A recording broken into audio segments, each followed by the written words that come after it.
직장인인데 부업을 하고 싶으신 분들이라던가 솔직히 두세 시간 정도 관리만 하는데 내가 버는 월급만큼 더 들어온다는 게 사실 직장인한테 되게 꿈 같은 거거든요. 11월 달부터 팔아가지고 여기 밑에 보시면 4,600 매출이 나왔고 수수료 다 빼고 4,300이 저한테 정산 들어온 거고 이게 순수익이 제가 계산을 해보니까 1,500 좀 넘더라고요. 그냥 진짜 아무 생각을 많이 하지 않고 이 일이라도 해보셨으면 좋겠는 게 이게 정말 어느 수준이 되면은 반드시 성과가 날 수밖에 없는 구조인 것 같아요.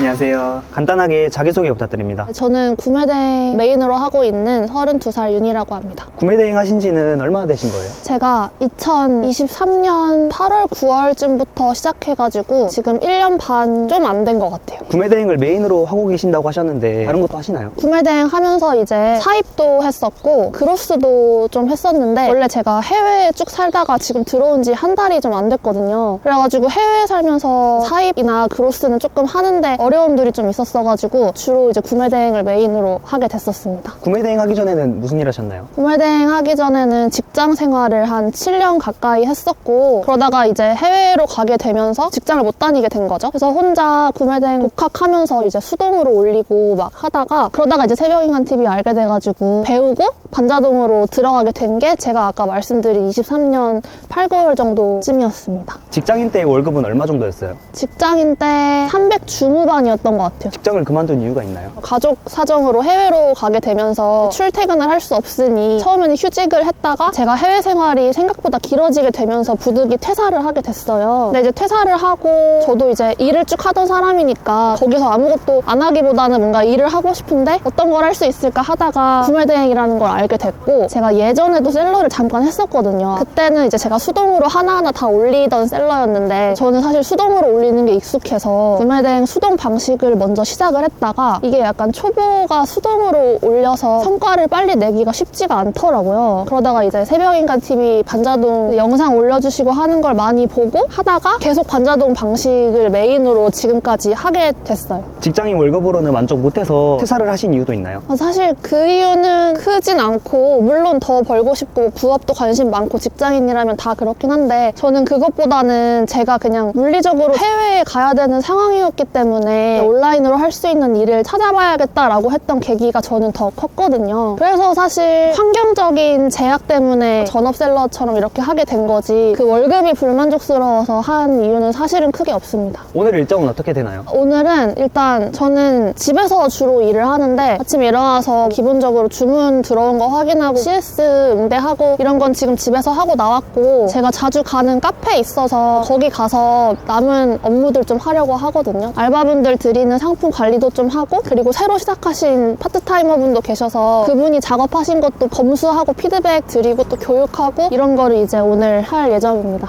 여기가 제가 일하러 오는 집 앞 카페인데 자주 와서 업무 보고 집 가고 그러고 있어요.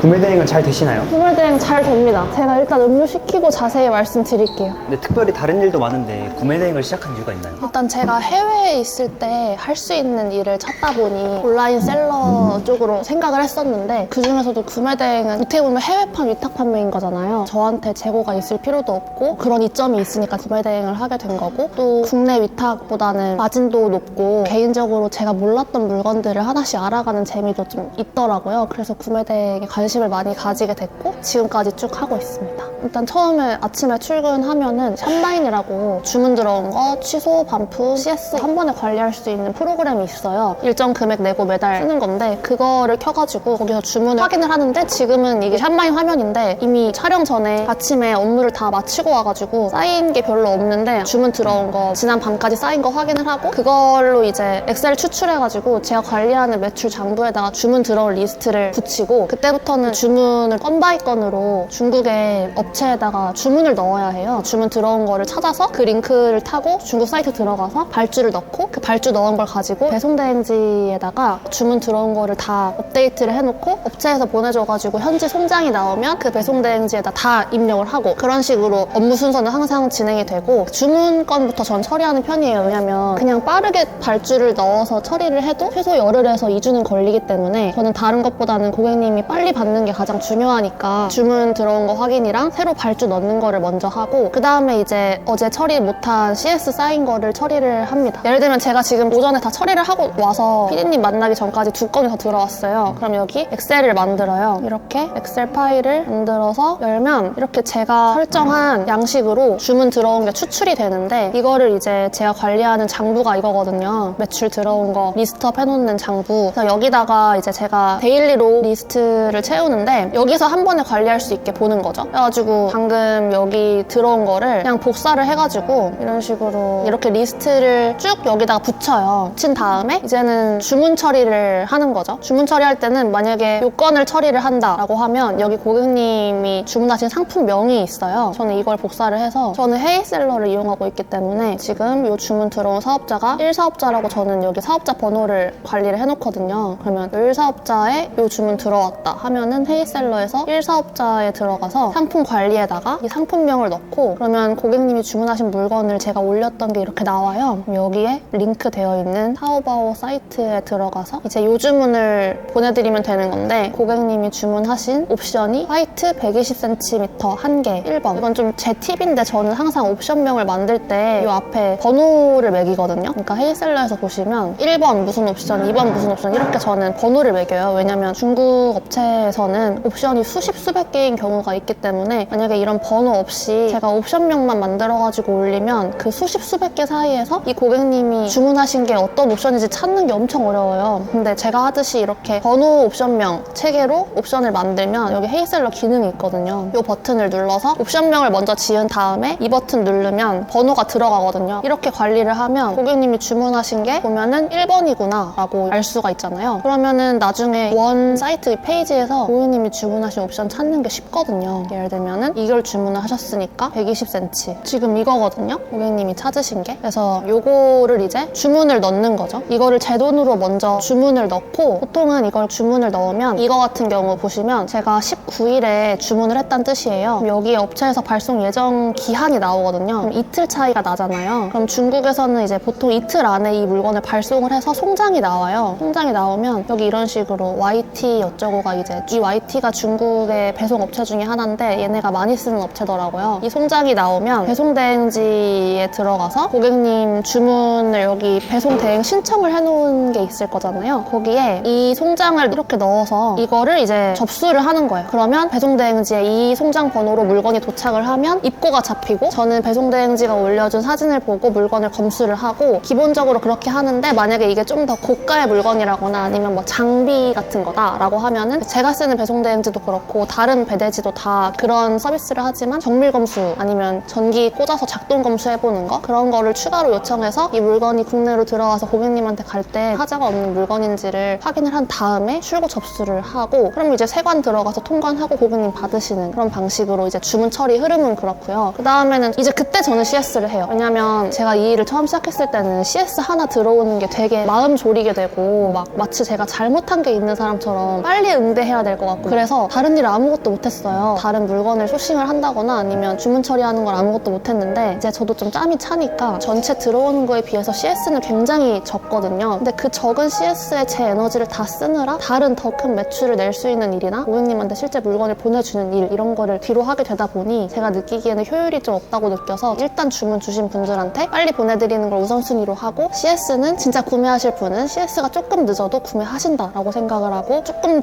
그 다음 순위로 CS를 하는 편입니다. 주로 어떤 물건들을 판매하시나요? 저는 주변에서 많이 보이는 물건 예를 들면 일반 생활용품 다이소나 이런 데서 살 수 있는 물건 말고 산업에서 쓰이는 물건이나 아니면 가정에서 쓰이지만 국내에서 구하기 어려운 것들이나 저희 같은 업자를 통해서 살 수밖에 없는 물건들이 뭔지를 고민을 하고 물건을 올리는 편이에요. 그래서 보시면은 이런 거 같은 경우는 소음 흡수해주는 그런 매트인데 이런 거는 주로 구매하시는 분들 CS 들어오는 거를 보면은 음악 작업하시는 분들이나 자기 작업실에 사용하실 목적으로 많이 구매를 하시고 저울 같은 것도 일반 체중계 같은 게 아니고 산업에서 사용하는 대형 저울이나 시장에서 고기 무게 잴 때 쓰는 그런 저울이라던가 아니면 농가에서 가축들 무게 잴 때 쓰는 저울 같이 잘 구하기 어렵고 그 산업에 계신 분이 아니라면 이 물건을 뭐라고 부르는지도 모르는 그런 물건들을 전 주로 취급을 하고 있고요. 그리고 또 보시면 랩에서 쓰이는 거 실험 장비 같은 것도 판매를 하고 있습니다. 그래서 이제 정리를 하면 주변에서 흔히 보이는 입고 쓰고 이런 물건들 말고 진짜 필요한 사람이 확실하게 있지만 그거가 필요한 사람이 많지는 않은 그런 물건을 상시 판매를 한다고 생각하시면 될 것 같고, 또 이제 시즌 상품을 많이 판매를 할 수 있는 시기들이 있어요. 1년에 몇 번 있는데, 예를 들면은 겨울에 폭발적으로 많이 판매되는 상품들도 시즌템이라고 할 수 있고, 할로윈이나 크리스마스 같은 홀리데이 시즌도 시즌템이라고 할 수 있는데, 제가 방금 보여드린 것들은 상시 판매를 하는 것들이고, 또 그 계절이나 그런 시기마다 이벤트성으로 팔릴 수 있는 것들도 제가 찾아보고, 또 머리에 떠오르는 것도 소싱을 하고, 유튜브나 TV에서 보이는 것도 소싱을 해서 판매를 하고 있습니다. 어떤 제품이 제일 잘 팔리나요? 11월 달에 제가 크리스마스 템이 하나가 완전 터졌었어요. 그것도 이제 SNS에서 유행을 했던 템이었는데, 그거를 제가 거의 모든 분들 중에 처음으로 올렸더라고요. 그래서 그게 되게 많이 팔려가지고 그 달의 매출이 전 최고를 달성을 했었고, 그런 거는 제가 말씀드린 대로 이벤트성으로 시즌템 판매하는 거고, 그런 걸 제외하고는 요즘에 또 잘 팔리는 거는 이 제품인데요. 휠체어 체중계라고 하는 물건인데, 제가 이 똑같은 거를 제 사업자 여러 개 다 올렸었는데 골고루 판매가 되고 있거든요. 이거 같은 경우는 정말 문의도 많이 주시고 2개씩 구매하시는 분들도 있고, 이거 동일한 걸 파는 중국의 업자가 여럿이 있는데, 제가 거래를 오래 했던 업체가 저한테 저렴하게 공급을 해주고 있어가지고 저한테는 마진율이 되게 높은 상품인데, 이틀에 하나씩은 팔리는 것 같아요. 한 달에 몇 개 정도 팔리는 거예요? 이거 제가 올린 지 아직 한 달이 안 됐는데 일주일에 한 3-4개씩 팔리고 있어요. 근데 구매대행 해보시면 아시겠지만, 어떤 한 상품이, 그것도 막 시즌템이 아닌 그냥 상시 상품이 일주일에 그 정도 팔리기가 쉽지가 않거든요. 그래서 이거 같은 경우는 제가 사입도 생각을 했었는데, 이게 전자제품이어가지고 사입에 좀 허들이 있어서 지금 계속 구매대행으로만 판매를 하고 있습니다. 이걸로는 얼마 정도 버신 거예요? 이게 옵션이 여러 개가 있어가지고 하나 팔면 거의 5에서 한 7만 원 남거든요. 근데 그런 게 일주일에 4개 정도씩 팔린다고 생각을 하면 구매대행 물건으로는 굉장히 훌륭한 마진이 오는 거죠. 크리스마스 때 잘 팔렸다는 제품은 어떤 거예요? 이거는 제가 그냥 이렇게 누워가지고 핸드폰 하다가 우연히 SNS에서 발견한 물건인데, 크리스마스에 유리창에 붙이는 스티커 같은 거예요. 근데 그걸 보고 이걸 만약에 내가 팔면, 이거는 스티커니까 무게도 많이 안 나가고 하나당 가격도 비싸지 않으니까 부담이 없겠다 해가지고 그거를 우선은 검색해봤어요. 이걸 지금 팔고 있는 사람이 있나. 왜냐면 제가 그 SNS에서 그걸 봤을 때 그 게시물이 올라온 지가 몇 시간이 안 됐어요. 이걸 파는 사람이 있나 하고 검색을 해보니까 아직 없는 거예요. 저 그때 미국에 있었거든요. 자려고 누웠다가 이거 하나만 올리고 자자, 귀찮아도 해가지고 일어나서 그거를 찾아가지고 타오바오 앱에서 이렇게 사진을 찍어가지고 이 물건을 찾을 수가 있거든요. 이거를 그대로 그냥 제가 보는 그 화면에 딱 찍어서 찾아보니까 똑같은 걸 파는 업체가 있었어요. 그래서 그 업체 거를 이제 헤이셀러 통해서 올렸어요. 그렇게 올리기까지가 한 5분 걸렸나? 상품명도 원래는 그 상품명 키워드 사이트에서 제가 조합해가지고 만드는데, 저도 이제 1년 넘게 하다 보니까 상품명을 어떻게 하면 되는지 머릿속에 그냥 너무 생각이 나요. 그것도 그냥 제가 만들어가지고 올리고 잤어요. 그냥 그렇게 많이 팔리겠다는 기대도 안 했어요. 그러고 자고 일어났는데 눈 뜨자마자 10개 이상 주문이 들어와 있는 거예요. 근데 아까 말씀드린 것처럼 보통 구매대행 셀러가 파는 물건이 일반적인 물건이 아니라 확실한 수요가 있는 물건이다 보니 한 개가 그렇게 많이 주문 들어오는 일이 잘 없어요. 그러니까 전 너무 놀란 거죠. 아, 이게 시즌템이구나 하고.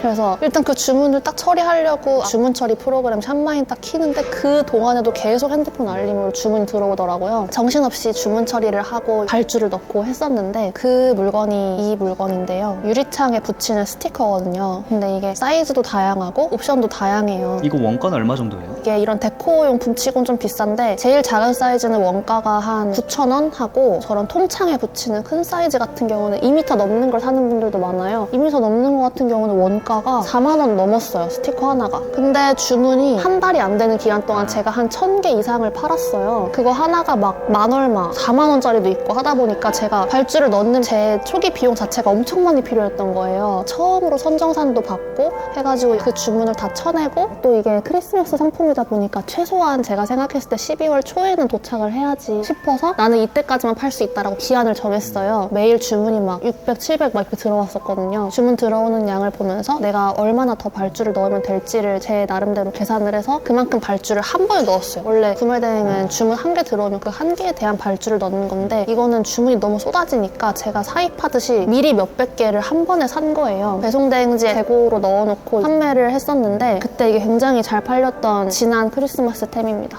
이거 팔아서 얼마 정도 버신 거예요? 제가 여기 샵마인에서 그 달에 매출을 보여드리면 11월 달부터 팔아가지고 1일부터 30일까지를 제가 해놨어요. 있어요. 여기 밑에 보시면 4,600 매출이 나왔고 이 수수료 다 빼고 4,300이 저한테 정산 들어온 거고, 근데 대부분 그거의 80% 이상은 하나의 상품에서 판매가 됐던 거고요. 이거 팔아서 매출이 4,600만 원 찍혔다고 하셨는데 그럼 순수익은 얼마예요? 이게 순수익이 제가 계산을 해보니까 1,500 좀 넘더라고요. 1,600까지는 안 되고 굉장히 많이 번 거죠. 한 달 만에 1,000만 원 이상 버신 거네요. 그쵸. 저도 믿기지가 않았는데 그게 되더라고요. 저는 아까 말씀드린 것처럼 보통 상시템을 팔기 때문에 고정적인 월급처럼 떨어지지 않는 수익이 계속 있었어요. 근데 제가 시즌템을 많이 노리지는 않다 보니 막 폭발적으로 갑자기 확 튀는 구간은 없이 조금씩 올라가는 그런 매출 구조였는데, 그때 시즌템의 위력을 한번 느끼고 제가 평소에 벌던 순수익이 몇 배를 벌어보니까 이게 상시템으로 본인의 기본 매출과 순수익은 계속 이어가면서 시즌템을 같이 상시템에 얹으면 이런 좋은 결과가 나오는구나 하고 느꼈습니다. 저는 그래서 그 이후로는 계속 제가 원래 하던 대로 상시템을 파는 거 플러스 시즌이나 아니면 이벤트성 물건이 뭐가 있는지를 같이 보고 있어요.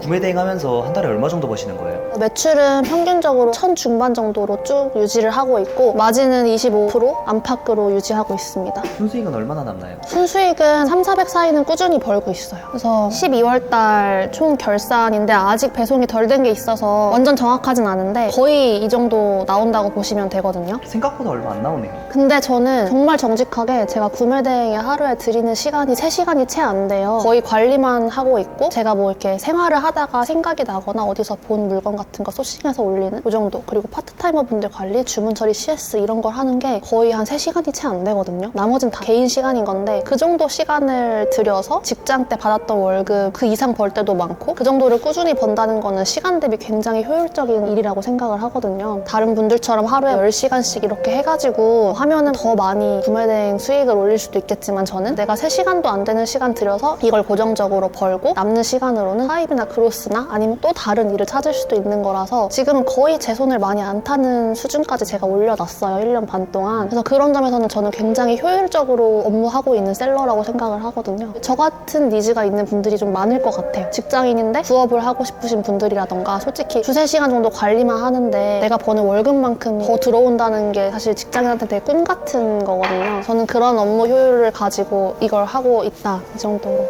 말씀드릴 수 있을 것 같습니다. 그럼 하루에는 최대 얼마까지 벌어보셨어요? 저 최대 640만 원 벌어봤어요. 순수익은 얼마예요? 그때 그게 마진율이 되게 높은 상품이어가지고 그 하루에 순수익이 300 이상이었어요. 하루 만에 300만 원 버신 거네요. 그쵸. 근데 숫자는 그렇죠. 저한테 그날 바로 정산 들어오는 게 아니니까 그 물건이 원가는 되게 저렴한데 거의 이제 파는 사람이 아무도 없어서 제가 가격을 높여서 팔 수 있는 물건이어가지고 조금 비싸게 팔았는데도 그거에 수요가 있는 분들이 많이 구매를 하셨어요. 구매 대행이 진짜 돈이 되나요? 되죠. 제가 한번 보여드릴게요. 어떻게 돈을 버는지. 주문 들어온 이 물건을 예시로 보여드리면 이 물건을 검색을 해서 지금 이걸 판 거예요. 이걸 제가 사이트에서 지금 104,000원에 팔고 있어요. 요거를 주문 넣으려고 하면은 링크되어 있는 요 중국 사이트에 들어가서 고객님이 주문한 물건을 제가 발주를 넣을 때 이 물건의 원가가 268위안이에요. 그러면 지금 환율로 5만원 조금 넘을 거예요. 그러면 이제 10만원짜리를 팔았고 원가는 5만원인데 그게 끝이 아니죠. 거기서 또 붙는 비용들이 있는데 예를 들면은 제가 이 장부에 체크를 해놨는데 원가는 5만원 좀 넘고 그리고 배대지 배송비 내야 되고 그럼 매입비가 원가랑 배송비 합해가지고 요게 이제 제가 매입에 쓴 비용이 되는 거고 부가세 이런 거 다 뺀 다음에 남는 돈이 32,000 얼마, 그러니까 104,000원짜리 팔아가지고 요 정도 마진액이 남는 거죠. 마진율은 33% 정도. 이런 식으로 이제 많이 팔리면서 이런 마진액들이 쌓여서 저의 순수익이 되는 거죠. 이거는 돈이 됩니다. 어렵진 않나요? 처음에는 좀 어려울 수 있는데 주문 처리라는 거는 계속 반복되는 거다 보니까 굉장히 익숙해지실 거고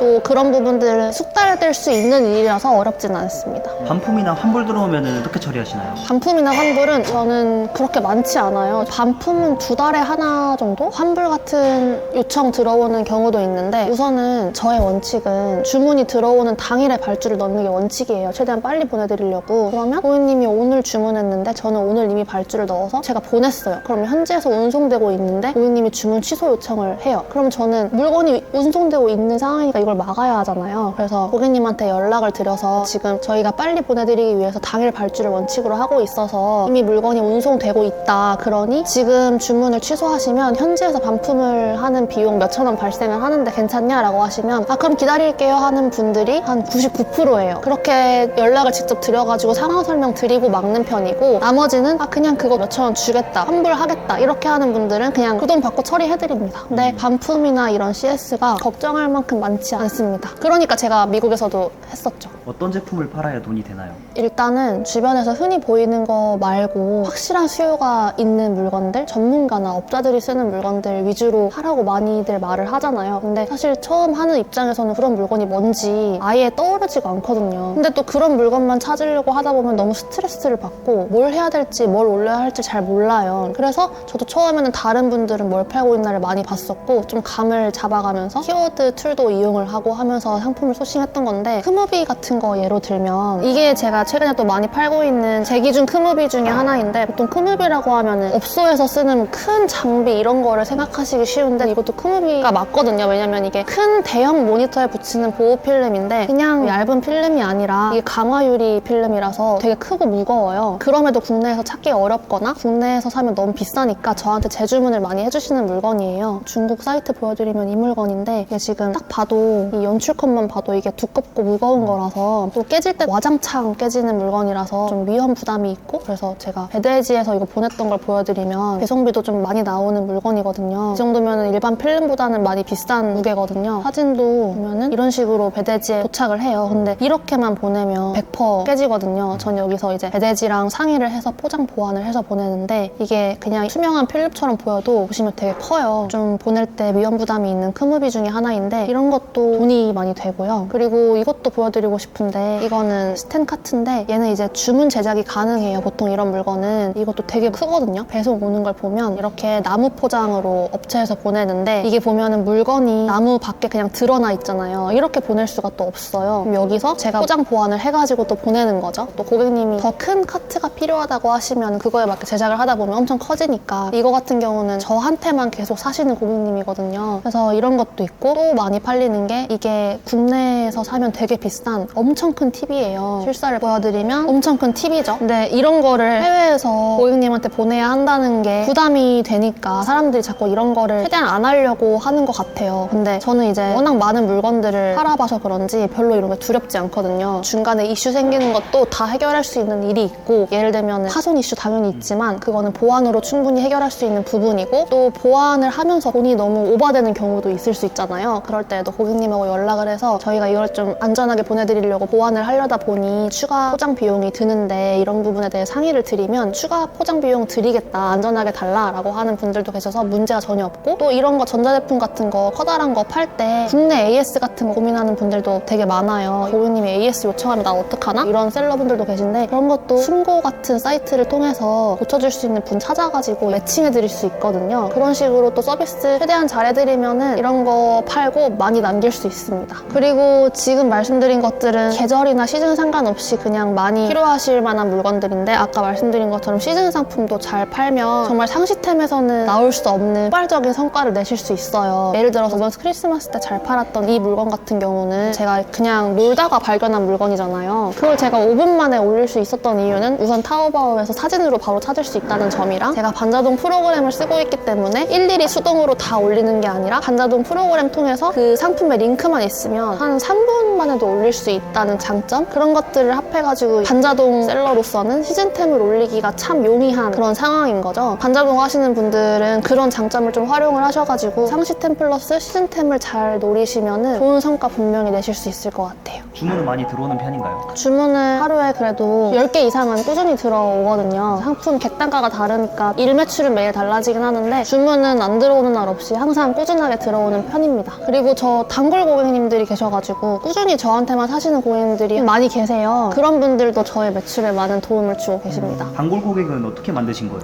단골 고객님을 만드는 방법은 사실 그냥 CS인 것 같아요. 왜냐면 똑같은 걸 파는 사람이 여럿이 있는데 그 중에서 저한테만 사는 이유가 제가 제일 싸게 팔아서일 수도 있지만 저랑 소통이 제일 잘 돼서 저한테 구매하시는 분들이 대부분이거든요. CS를 하다 보면 다른 업체는 연락을 안 받는다. 근데 여기는 연락이 잘 되니까 앞으로 이 업체를 통해서만 구매를 하고 싶다. 이런 분들도 계시고, 스토어를 통해서 구매하시는 분들도 분들도 계시지만 제가 CS를 주로 해외에 있을 때 카톡으로 많이 했거든요. 제 카톡을 아시니까 카톡 통해서 계속 주문 주시는 현금 고객님들도 계시고, 예를 들면 저는 CS를 할 때 이분은 인산철 배터리를 구매하신 고객님이었어요. 근데 이분이 처음에는 물건 받았는데 상세 페이지에 나와 있는 거랑 좀 다르게 나온다, 사양이. 컴플레인으로 시작되신 고객님이에요. 근데 제가 응대를 되게 열심히 하거든요. 전화도 저는 안 받지 않거든요. 통화 가능하시냐고 하셔가지고 통화를 했는데 이분하고 이때 1시간 통화를 한 거예요. 근데 1시간 통화를 하시면서 본인이 이제 전기 업계에 오래 계신 분인데 당신한테 산 이 제품이 물론 상세 페이지에 나와 있는 사양만큼은 안 나오지만 이 가격 대비 굉장히 우수한 품질인 거는 나는 업자니까 알고 있다. 그래서 앞으로도 너가 이 정도만이라도 최소한 나오는 물건만 보내줄 수 있으면 너한테만 계속 사겠다, 이렇게 말씀을 하시면서 제가 이제 전기 제품을 팔 때 어떤 걸 알아야 하는지를 1시간 동안 저한테 강의를 해주셨어요. 뭐 암페어, 와트 이런 거 다 해가지고 강의를 해주셔가지고 저도 몰랐던 거 많이 알았는데 저한테 상세 페이지에 이런 내용을 넣으면 아마 더 많이 팔 수 있을 거다, 이런 팁도 주셨거든요. 이분하고 통화를 하면서 클레임으로 시작했지만 결국에는 단골로 너한테만 사겠다로 끝난 거예요. 이런 고객님들도 계시고, 그리고 아까 보여드린 스텐 카트 같은 경우도 파시는 분들 보면은 같은 사이즈인데 가격이 천차만별이에요. 예를 들어 고객님이 이 사이즈는 견적이 얼마냐라고 물어보셨어요. 얼마다라고 확인해서 드리니까 너무 비싸다 하시는 거예요. 보통은 너무 비싸네요, 알겠습니다 하면은 네 고객님 알겠습니다 하고 끝나는데, 저는 그러면 생각하시는 금액대가 있으면 알려주시면 제가 업체에서 그 정도 맞춰줄 수 있는 데가 있는지를 알아봐 드리겠다 라고 저는 얘기를 이어가는 편이에요. 그래서 그분이 먼저 본인의 버짓을 알려주시면 저는 그 가격을 가지고 똑같은 걸 파는 업체, 아까 사진만 찍으면 타오바오에서 업체 찾을 수 있다고 했잖아요. 업체를 물색하면서 이 가격대쯤으로 맞출 수 있는 사이즈가 있는지를 물어봐서 어떻게든 알려드려요. 그렇게 하다 보니까 고객님이 이제 그러면 그걸로 하겠다 해가지고 그 이후로 계속 저한테만 구매하시게 되는 거고, AS 같은 거를 구매대행 업자는 공식 업체를 통해서 할 수는 없지만 내가 구매대행 셀러로서 해줄 수 있는 부분은 충분히 다 하자주의거든요. 그래가지고 뭐 코드 같은 거 220V 코드로 바꾸고 싶다 하는 분 계시면 그런 부분은 제가 이분한테 이걸 팔아서 얼마를 벌었는지를 체크를 한 다음에 교체를 해드리는 비용을 빼도 저한테 남으면 저는 좀 해드리는 편이에요. 왜냐면 그렇게 하면은 계속 저한테 구매를 하시니까. 그런 식으로 단골 고객님을 좀 많이 만들고 있어요. 실제로 그래서 단골 고객님한테 파는 매출이 저는 좀 큰 편입니다. 구매 대행을 하는 방식이 많은데 어떤 방식으로 하고 계시나요? 처음에는 수동 등록 방식으로 시작을 했다가 반자동으로 넘어와서 지금은 반자동만 하고 있습니다. 반자동을 하는 이유가 있나요? 우선 처음에 수동을 했을 때는 제가 원래 수동 쇼핑몰을 했었어가지고 익숙하게 할 수 있을 줄 알았는데, 그때 당시 제가 좀 착각을 했던 게 제가 했던 수동 방식은 국내 상품들이었고 이거는 해외 구매 대행이기 때문에 팔아야 하는 물건 자체가 다른데 똑같이 수동 방식으로 하려고 하다 보니 그때보다 너무 힘든 거예요. 근데 그때 예를 들면 여기 보여드리면 했던 방식이 이렇게 아이템 스카우트나 셀러 라이프 이런 프로그램 들어가서 키워드를 다 보고 카테고리별로 다 찾아보고 검색수, 상품수, 현재 공급이 얼마나 되고 있는지 이런 걸 다 본 다음에 그런 키워드를 일일이 네이버 쇼핑에 검색을 해요. 나오는 상품을 쫙 보고 어떤 상품이 몇 개가 팔리고 리뷰가 몇 개고 이런 걸 경쟁도를 본 다음에 이건 좀 내가 들어가기 어렵겠다 하면 걔는 패스하고 다른 키워드 찾고 이런 식으로 계속 해다가 뭘 찾으면 그걸 이제 또 타오바오에서 물건을 찾아가지고 거기에 있는 사진 다 받아가지고 여기 스마트 스토어 들어와서 일일이 제가 다 상품명도 입력하고 판매가도 정하고 일일이 제가 사진 다 넣고 상세 페이지 다 작성하고 이런 식으로 해야 하는 거예요. 하루에 하나를 올리기도 쉽지가 않은 거예요. 그래서 수동이 정말 초보 입장에서 성과를 내는 게 정말 어렵다는 거를 깨닫고 반자동으로 하게 됐는데, 반자동을 하고 있는 지금은 진짜 파트타이머 분들이 하루에 200개, 300개씩 물건 올려주시고 너무나 편안하게 셀러 활동하고 있거든요. 여기 보시면 저희 파트타이머 분 중에 한 분의 작업 시트예요. 제가 이렇게 일요일 밤마다 그 주에 올려야 할 물건들을 이렇게 드리거든요. 그럼 이거를 이제 한 분당 100개에서 150개씩 올려주시는데 이거를 가지고 그냥 여기 헤이셀러에 들어와서 이분들이 본인 계정으로 로그인을 하셔가지고 상품 수집을 하셔서 작업을 쫙 해주시는 거거든요. 여기 보면은 작업자 성함이 나오는데 이렇게 파트타이머 분들이 올려주시는 거예요. 그럼 저는 한 번씩 보면서 검수만 하거나 하루에 제 노력 많이 들이지 않고 200~300개씩 물건을 올릴 수 있는 거죠. 그러다 보니까 아무래도 수동으로 하나씩 올릴 때는 내가 아는 것만 팔게 되는 그런 게 있어요. 초보 입장에서는 그거는 굉장히 큰 한계라고 생각을 하고, 반자동으로 하면은 다양한 물건을 매일매일 공급을 할 수 있는 거니까 저의 경험도 더 많아지고 뭔가가 하나 팔릴 확률도 높아지는 거죠. 그래서 그렇게 팔다가 좀 잘 팔리는 게 있으면 수동 방식으로 얘를 좀 가공을 할 수도 있는 거고, 그래서 시작할 때는 반자동으로 하는 게 저는 지금도 너무 좋다고 생각합니다. 알바분들이 300개씩 네네네. 올린다고 하셨는데 그런 물건들은 어떻게 대표님이 찾아서 주시는 거예요? 알바 지금 2분 하고 계시고 한 분 추가로 뽑으려고 하고 있는데, 그러면 보면은 한 분 기준으로 하루에 200개를 올린다고 하면 일주일에 월화수목금 1000개거든요. 그러면 그런 사람이 3명이 있는 거니까 저는 되게 많은 물건을 전달을 해줘야 하는 거잖아요. 그래서 소싱할 때 힘들지 않냐고 할 수 있는데 보통은 이제 구매대행 반자동을 시작하는 분들은 소위 말하는 벤치마킹으로 많이 시작을 하세요. 벤치마킹이라고 하면은 여길 예시로 보여드리면 구매대행을 하는 분의 몰에 들어와서 이분이 뭘 팔고 있는지를 보고 아 이런 물건을 파는구나 하고 키워드 그 상품의 아이디어를 얻는 거예요. 예를 들면 이게 비료포대 집게라는 상품인데 저는 이 물건에서 비료포대 집게라는 이름이구나 아이디어를 얻는 거죠. 그럼 이 비료포대 집게라는 물건을 타오바오에서 찾는 거예요. 저는 이거랑 똑같은 물건은 올리지 않고 이 물건의 다른 디자인이나 다른 기능이나 좀 다른 거를 여러 개를 올리는 편이거든요. 그런 식으로 하면은 알바분들한테 드릴 분량 금방 채울 수 있거든요. 그래서 이렇게 많은 리스트를 제가 밀리지 않고 드릴 수 있는 방법입니다. 근데 이렇게 하면은 제품이 팔리긴 하나요? 네, 팔려요. 저도 처음에는 벤치마킹을 하라고 할 때 다른 사람이 파는 거를 내가 그거랑 같은 물건 혹은 디자인이나 좀 달라도 어쨌든 같은 물건인 건데 그걸 올린다고 내게 어떻게 팔릴까 싶었는데 제가 이제 1년 넘게 해보니까 알겠는 게 예를 들어서 이걸 보시면 아까 보여드린 게 이 물건인데 이 상품명을 지을 때 이 메인 키워드가 있지만 뒤에 있는 상품명에 나와 있는 이 상품을 설명하는 키워드가 굉장히 많아요. 그 플랫폼에서는 이 상품명들의 키워드를 조합해서 물건을 보여주게 되는 건데 그러다 보면은 경우의 수로 인해서 똑같은 걸 파는 사람이 있어도 이 소비자가 어떤 단어를 조합해서 검색을 했냐에 따라 내게 걸릴 수 있는 거거든요. 그러면은 제가 올린 상품의 기능이나 가격대가 고객님이 생각하는 거랑 맞으면 제 거를 구매할 수 있는 거죠. 그래서 벤치마킹을 통해서 물건을 빠르게 많이 깔아놓고 거기서 이제 상품명을 잘 지어가지고 그게 검색에 걸리게 하는 그런 게 이제 또 제 물건이 팔릴 수 있는 방법인 거죠. 그래서 똑같은 거를 파는 건데 어떻게 내 거가 팔리냐라는 걱정은 안 하셔도 될 것 같아요. 오늘 이제 할 일 얼추 끝나가지고 이제 가면 될 것 같아요. 근데 요즘 테무나 알리 들어와서 구매대행 시장이 어렵다고 하는데 어렵진 않나요? 어렵지 않은 것 같아요. 왜냐면 테무나 알리에서 사람들이 저가로 사는 물건들하고 저희 같은 업자들이 파는 물건은 아예 다르기 때문에 저는 처음에 우리나라 들어온다 했을 때에도 사실 걱정 별로 안 했었거든요. 근데 역시나 별로 저는 매출 타격 같은 거 거의 없었거든요. 왜냐면 아까 보여드린 물건들이 사실 사람들이 테무나 알리에서 그냥 별다른 상담 없이 살 수 있는 물건들은 아니거든요. 그래서 저는 별로 영향이 없다고 생각해요. 구매대행을 하시는 분들이 많은데 잘 되는 분들은 잘 되는 이유가 있나요? 일단은 진짜 꾸준히 포기하면 안 되고 반드시 갑자기 확 내가 원하는 만큼의 성과가 나오는 시점이 있는데 그때까지 버티는 게 되게 쉽지 않을 수 있어요. 저도 조금 힘들었어요. 특히나 해외에서 하다 보니까 여러 가지 제약들도 있었는데 그냥 이게 될지 안 될지라는 의심을 저는 아예 안 했던 것 같아요. 어차피 내가 지금 하기로 마음 먹은 거고 이거를 쭉 해야겠다고 다짐을 했으니 그냥 하자라고 해서 처음에는 저도 되게 버티는 구간이 있었어요. 근데 어느 순간 딱 지나고 갑자기 확 트이는 순간이 오더라고요. 저도 이제 일에 익숙해지고 또 어느 정도 물건 보는 눈도 생기고 CS나 주문 처리도 굉장히 좀 숙달이 되니까 그래서 그 시기만 버티면 정말 다 성과 내실 수 있을 것 같아요. 반대로 잘 안 되는 분들은 왜 그럴까요? 우선 이제 양으로 쳐야 되는 구간이 분명히 있어요. 나중에 점점 질적으로 가야 되지만 처음에 내가 아직 아무것도 없을 때는 양을 좀 채워 넣어야 하는 시기가 있는데 그때 사실 되게 노력이 많이 필요해요. 처음에는 조금 이게 될까 말까 반신반의하는 분들이 의심해서 관두시고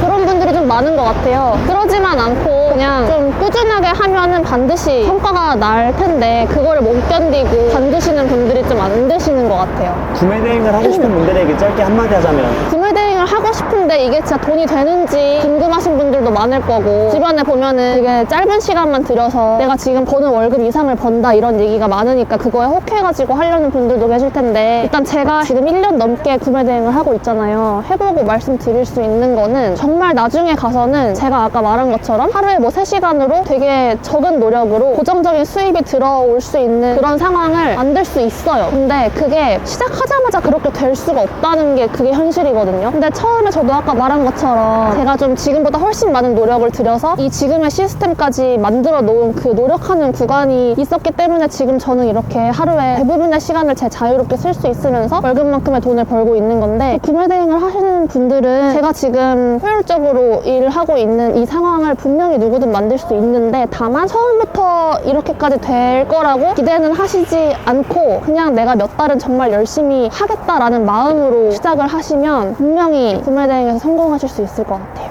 워라벨은 어때요? 워라벨은 너무 좋죠. 집에서도 일할 수 있고 방금처럼 카페도 갈 수 있고 또 저 같은 경우는 열 몇 시간씩 갈아넣는 셀러는 아니다 보니까 두어 시간 구매대행 관리 업무하고 나머지 시간에는 제가 쉬거나 아니면 다른 셀러 관련한 일들로 좀 확장을 하거나 워라벨은 굉장히 좋습니다. 또 제가 해외에 살면서 그 김에 여행도 많이 다녔는데 여행지에서도 그냥 노트북 하나로 했었고 그 수익으로 해외에서 사는 생활비를 마련을 한 거거든요. 그러니까 정말 구매대행으로 돈을 벌어서 살았던 사람이라서 구매대행 저는 추천합니다. 구매대행의 장단점이 있나요? 구매대행의 장점은 재고 리스크가 없는 거랑 그리고 내가 팔고 싶은 거를 정말 빠르게 마켓에 올려가지고 팔아볼 수 있는 거. 이 상품을 되게 깊게 고민하거나 구상을 엄청 해가지고 뭘 만들어내거나 하는 게 아니라 그 상품 링크를 통해서 반자동 프로그램으로 올릴 수 있는 거. 팔다가 이건 좀 안 팔고 싶다 하면 바로 내릴 수 있고 되게 자유도가 높고 리스크가 적은 게 장점인 것 같고, 단점은 CS 같은 게 많이 없기는 한데 가끔씩 들어오면은 저한테 물건이 없잖아요. 제가 CS를 하는 데 있어서 조금 어려움이 있을 때도 있어요. 예를 들면 내가 물건을 직접 본 적도 없는 걸 CS를 해야 되니까 그 물건을 파는 업체한테 연락을 해가지고 고객님 CS를 해드리고 막 이런 것들도 있다 보니 그런 어려움이 있을 때가 있지만 전반적으로 저는 단점보다는 장점이 엄청 큰 일이라고 생각을 해요. 구매대행 할 때 초기 비용은 얼마 정도 있으셨어요? 구매대행 할 때 초기 비용은 한 300만 원 정도 있었던 것 같아요. 근데 제가 구매대행을 해야지라고 따로 빼놓은 돈이 있던 건 아니고 그냥 제가 운영하는 비용이었기 때문에 정확하게는 기억이 안 나지만 그렇게 많지 않았어요. 근데 일단 구매대행을 하시려는 분은 우선 처음에는 첫 매출이 발생하고 물건이 주기적으로 팔리게 되기까지 시간이 또 걸려요. 그러니까 처음에 돈이 안 드는 건 맞아요. 근데 한번 팔리기 시작하면은 마켓도 성장을 하고 내가 상품 보는 안목도 기르고 하니까 점점 많이 팔릴 수밖에 없는데 많이 팔리면 그만큼 내 돈이 많이 들거든요. 그래도 처음에는 한 300 정도는 있어야지 처음에 몇 번 팔리는 거를 굴려볼 수 있는 자금이라고 생각을 하고, 사실 많으면 좋죠. 근데 시작하시는 분들은 그 정도 있으면 해볼 수 있다? 100 정도는 조금 작은 것 같아요. 내가 처음에 쓰는 돈이 100밖에 없다면 내가 폭발적으로 이걸 많이 키워보기가 처음에 쉽지 않으니까 현실적으로 저는 300 정도라고 생각을 합니다. 구매대행 하면서 가장 어려웠던 점 있나요? 제가 해외에서 강성 CS를 받을 때가 아무래도 힘들었는데 제가 있던 곳이 또 한국이랑 시차가 아예 반대니까 그분은 너무 저한테 강하게 좀 컴플레인을 거시는 분이 계셨어요. 제 기준에서는 굉장히 작은 이슈였는데 그거에 대해 엄청 강하게 욕도 하시고 막 이런 분이 있었는데 한국이 낮일 때 저는 밤이니까 자야 되는데 그분 때문에 잠을 못 자는 거예요. 그래서 아예 하루를 꼴딱 새고 그분이랑 계속 얘기를 했던 때가 있었거든요. 근데 결국에는 돈으로 해결했는데 그때가 제일 힘들었던 것 같아요. 물건이 하자가 있는 물건이 아니었는데도 트집을 잡아가지고 계속 막 저한테 환불해달라고 하시는 분이 있었는데 그때 판단을 한 거는 이분을 그냥 빨리 해결해야 내가 다른 일을 할 수 있겠다 싶어가지고 조금 손해를 보더라도 해결을 해드렸던 일이 있습니다. 가장 기억에 남는 일도 있나요? 가장 기억에 남는 일은 되게 좋은 고객님도 많이 만나요. CS를 좀 진심으로 하다 보니까 고객님들하고 대화를 많이 하게 되는 경우가 많은데 어떤 고객님이 제가 응대해주는 게 되게 마음에 드셨나 봐요. 그래서 리뷰를 진짜 정성스럽게 블로그 글처럼 남겨주셨던 고객님이 계셨거든요. 그건 제가 좀 너무 감동받아가지고 캡처를 해놨어요. 그런 일이 좀 많이 기억에 남아요. 앞으로의 목표는 어떻게 될까요? 앞으로의 목표는 사실 제가 지금 구매대행을 굉장히 편하게 현상 유지 정도로 하고 있는데 제가 이제 한국에